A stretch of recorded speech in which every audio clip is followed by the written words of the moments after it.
Welcome to this Vehicle Mechatronics control teaching video. This video we're talking about perception and control. And what this pretty much means is the methods that the vehicle applies in order to keep itself on the road, know where it's supposed to drive, and also make sure that it's not hitting any obstacles, other road users, or so on. Okay, so what are the topics of this video? First, we're going to take a look into maps that are used in vehicle control and route planning and overall in automated driving scenarios. And then we're going to jump into the perception-based short-term path planning and control. And the contents look like this because these topics are kind of intertwined. Maps are something that can really alleviate the perception-based problems that the vehicle might face, and also the maps can greatly increase the certainty in the vehicle operation. Okay, so let's start with talking about the maps for a bit. So basically, no matter how you implement automated driving features, in an automated vehicle, you pretty much always need some sort of map. This is because in order to do any type of sensible route planning, you naturally need a map to figure out which roads to take, where you want to go. So you're moving you want to get from point A to point B. You need to know which roads you're going to take, where the vehicle should be heading. So for long-term route planning, you always need some type of basic map. But okay, so if the map contains enough detail, then the map can also be used for other tasks, so for this short-term planning. For example, here in this image that's there on the slide, you can see that this map actually also has information about the lanes and where the lanes are going. So basically this is already something that can be greatly useful for a vehicle. If there's some type of automated control or automated operation implemented on it, it is very useful information to know which lane you should be taking, and if there is a need to change lanes and so on, this greatly affects the short-term plan. So even a map like this can be very useful for automated vehicle operation. And it is just one of the examples how a map can be used in the decision making of an automated vehicle. But yeah, due to the great benefits that a map can give, in the automated driving field, there has been a lot of movement in these high definition maps. So basically what these maps are, they are really accurate maps, like centimeter level accuracy, that try to capture like complete presentation of the road environment in many ways. So this means basically containing all the lanes modeled in centimeter level accuracy, all the traffic related information, say like traffic signs, traffic lights, the right of way, so who gets to go first, and so on. So pretty much everything the vehicle needs to operate. And in addition to this like higher level information, it's modeled in this like geometric, very detailed representation of the surrounding environment. In practice, this typically means a point cloud, and I'm also gonna just talk about the like environment model as a point cloud here. So what it is that typically using a LiDAR or a camera, the entire surrounding environment has been captured and a 3D model has been created of that. And these types of maps are more and more common in automated driving solutions nowadays. And this is basically because of the fact that they make the driving task much more easier to automate. So basically how these types of maps can be used is with this detailed lane information, traffic rule information. It is really convenient to, for example, perform this like route planning to a very detailed level. So instead of just knowing which roads you should be taking, you also know which lanes you should be taking, which lanes there are, what type of regulations and rules affect your vehicle. So if there's like traffic lights coming up ahead, you can already plan for that. If you know that the road you're coming from is supposed to basically give way to other roads in the intersection, you also already know that. So you can just stop there and then let the other vehicles go. But yeah, it makes the route planning a lot easier, and these high definition maps also make the detailed control a lot easier, because the accurate model of the lane also tells you very accurate reference for where you should be keeping the vehicle. And yeah, the geometric model of the environment, the point cloud, it is very convenient because you can use this to localize yourself. So if your vehicle is equipped with a camera, equipped with a LiDAR, you can use the information that is being seen to basically localize the vehicle. So you match what your sensors see to what's there on the map, and then you can localize yourself in centimeter level accuracy, and then you use this information to drive on the selected route. And yeah, this is in the video that you're seeing. This is what we are doing with our autonomous vehicle, the Alex. And you can see us driving in Otaniemi using this type of high definition map. Yeah, but okay, these maps are really great, really convenient for making autonomous features in vehicles, but they naturally come at quite a high cost. So basically, creating these types of maps is extremely laborious, because they have to be very accurate so that the vehicle can rely on them. So like modeling the environment, putting all the lanes, traffic rules there in centimeter level accuracy, that is naturally very laborious, very difficult to do. And yeah, then in addition to first creating the map, you also need to keep it updated, which makes it very difficult in any kind of scalable practical applications. And it is a popular field at the moment, figuring out automated tasks for creating these kinds of maps from different data sources.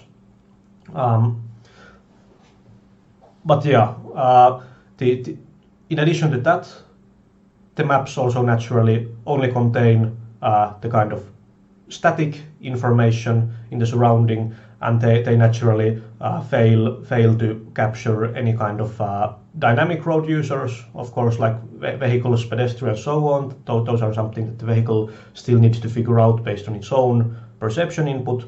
And in addition, things that kind of change over time quite rapidly, like let's say weather conditions, like during winter, that there might be snow on the road or something that might actually shift the lane a bit, or different types of reasons like these, why the environment might have like some of these rapid changes that change the way that you should be driving in the area, like large potholes that you should avoid or something like this. Those are very difficult to capture in an accurate map. But yeah, due to these reasons, a map is never enough on its own, and an automated vehicle should always have like advanced perception-based short-term route planning and control solutions in order to react to all these different events and surroundings that can change. That can change around it, naturally, like these other vehicles and road users, but also like all these environmental conditions, or if there's construction sites or something like this, the vehicle always has to be prepared for information that is not captured in the map. And yeah, that brings us to this perception-based short-term path planning and control, and also why it is such an important feature. Whether or not you have this type of map you can use for the operation. There are solutions automated driving solutions that use very minimal maps, like just basically maps that are equivalent to Google Maps or so on, and you have automated driving solutions that use these high definition maps that contain a bunch of information to use. But whichever approach you take, you always have to have this perception, adaptive perception side in your vehicle to be able to react to what's happening around you. And the most typical sensors that are used to implement this type of perception-based control are the LiDAR, camera or cameras. Typically you have more than one camera, so you can acquire depth information. So basically make stereo vision or use even more cameras to acquire even more reliable depth information. And in addition to that, you can use a radar to see what there is. And out of these sensors, radar and camera are something that are used in like current or like commonly used in modern vehicles out there on the market.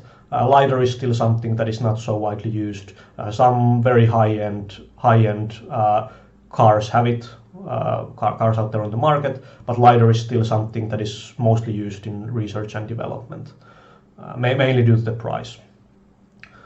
But yeah, then what do you actually use with the data from these sensors to control your vehicle? You want to keep the vehicle on the road, you don't want to hit anything, you want to get where you're going. So how do you do that based on this sensor data? Well, let's take a quick look into the state of the art, and then we'll jump into the more traditional approaches to get a kind of good grasp of the basics. But yeah, so what the state of the art is that it's dominated by deep learning approaches. So these approaches that use these very deep neural networks, typically in an end-to-end fashion. So basically, the raw sensor data is fed to a huge neural network. The neural network processes the data, and then the neural network gives you, without any additional steps, it gives you these control inputs. So basically steering, acceleration, deceleration, and so on.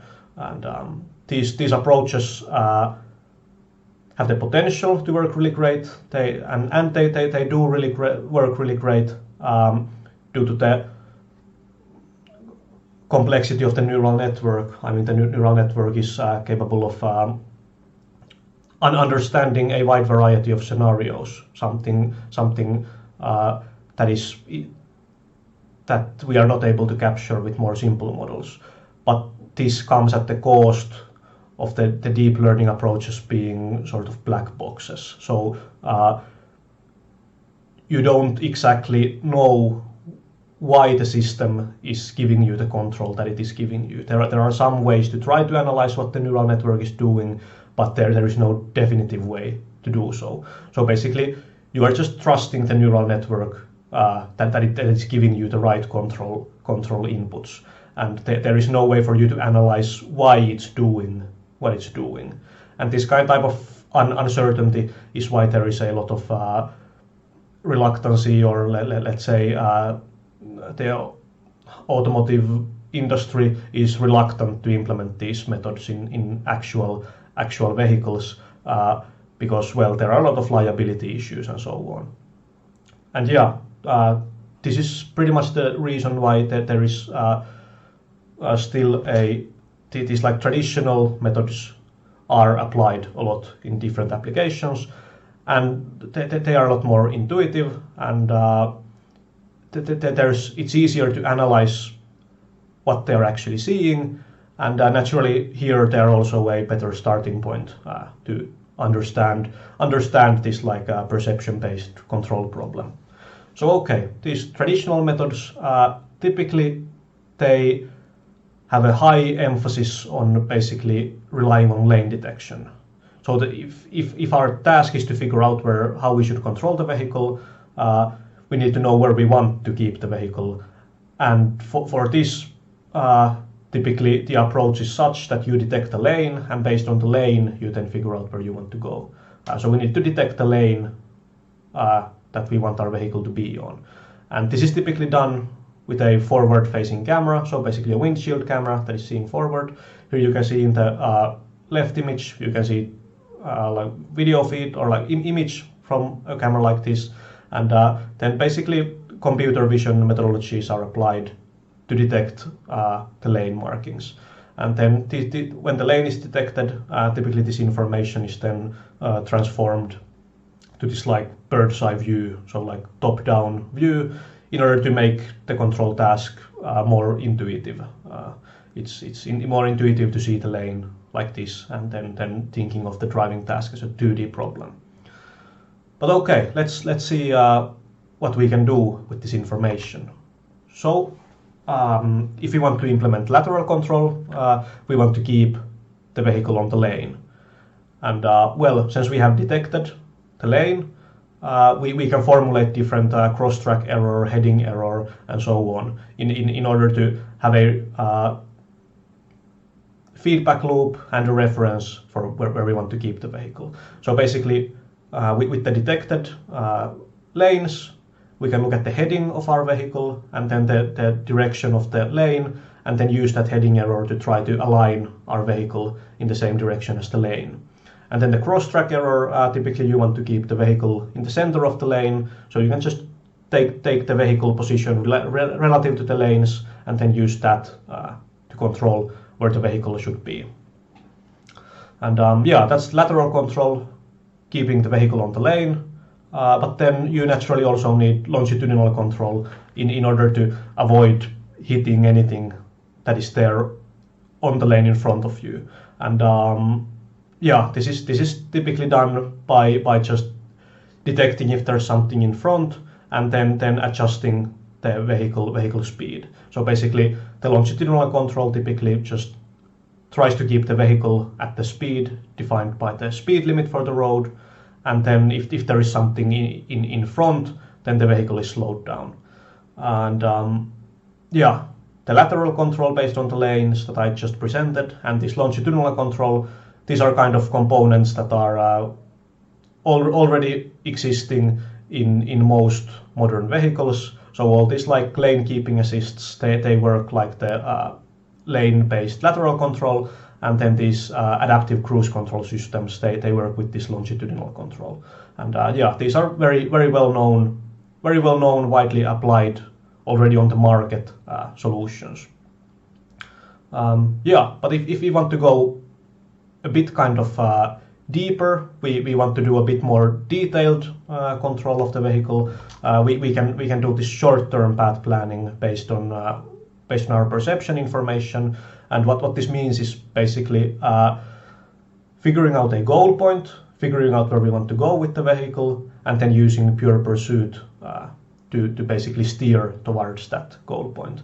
And yeah, with the lane information, we know where we want to place the goal point. I mean, ideally the goal point is just ahead along the lane. But yeah, what this type of approach also allows us to do is to react to different obstacles on our way by moving the goal point. So basically, if there was a scenario like this depicted here, let's say some part of the lane is undrivable. Let's say there is like these construction markers, maybe there's a construction site next to the lane, maybe there's a large pothole, maybe there's a parked car, just something that makes you want to move your course a little bit. Well, this can be done by moving the goal point. And yeah, there are a lot of different strategies for figuring out the position of the goal point. And well, a lot of these can apply this like robotics thinking of potential field path planning. What this basically means is modeling the environment in a mathematical way, and then finding kind of the optimal goal point from this mathematical model. Basically, this mathematical model is like energy based, so it's all the obstacles have a kind of repulsive field. The place you want to go, so like in front of the lane, as straight as possible, that is kind of attractive field. So the obstacles are repulsive, where you want to go is attractive, and as a result you get kind of the optimal goal point you should be heading to, which is suitably far away from the obstacles but still taking you where you want to go.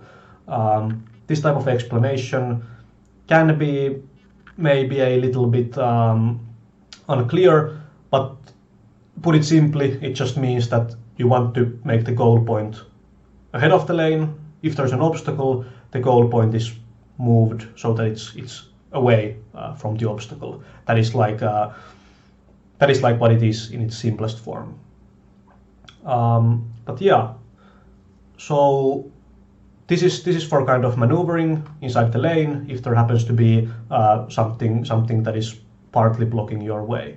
And yeah, but this type of approach is also further adaptable into figuring out more detailed scenarios, like if you need to do a lane change. Like here we can see that we have basically used the same type of logic. We have looked in front, seen that there is obstacles, tried to find a suitable way around them, but since the whole lane is blocked, we can see that the goal point is going outside of the lane, so this would need a lane change.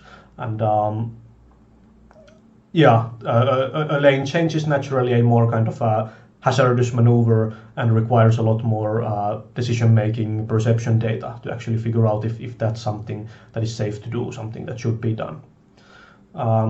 But yeah, these type of approaches are going more into the more into automated driving and something that you don't necessarily see that much in advanced driver assistance systems.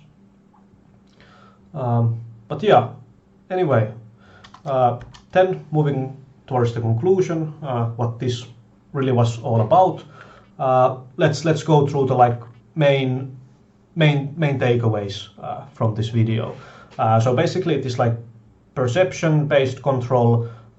There are different levels you can do it, like how much you want to actually control the vehicle based on the level of autonomy of your vehicle, let's say.